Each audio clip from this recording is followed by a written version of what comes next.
Assalamualaikum warahmatullahi, teman-teman yang dirahmati Allah, yang disayangi. Rindunya kat sahabat aku, rindunya kat orang Malaysia kita. Ini saya dekat Damsyik, alhamdulillah. Dan siapa nak mari kat sini, ikhwan ni, teman-teman, nak mari kat Syria, kena ingat sekarang ni sejuk sangat. Cuaca dia dah mula sejuk. Dan ada hujan.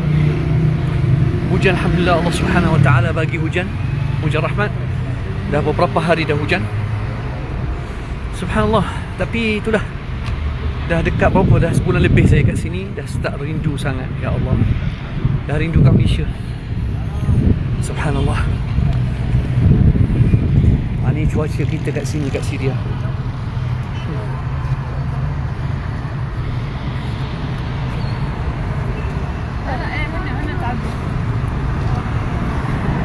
Damsyik memang sibuk.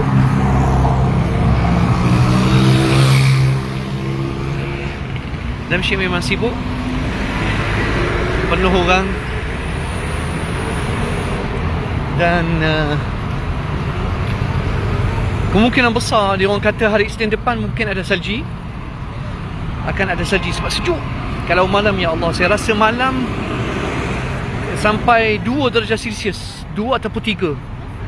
Siang dalam 12-11 darjah Celsius. Betul ke saya sebut ni?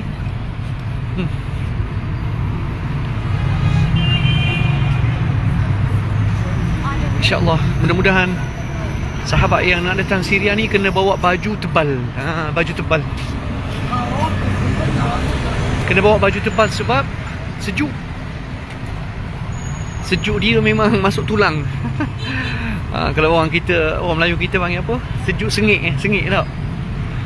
Sengit ke? Allah, kau tak ingat. Jangan-jangan dah tak ingat cakap Melayu dah. Sudah.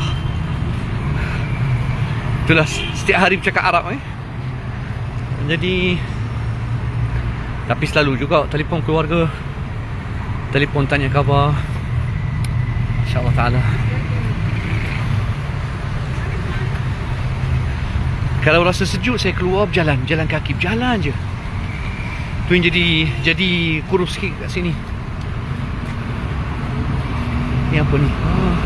InsyaAllah itu saja. Assalamualaikum.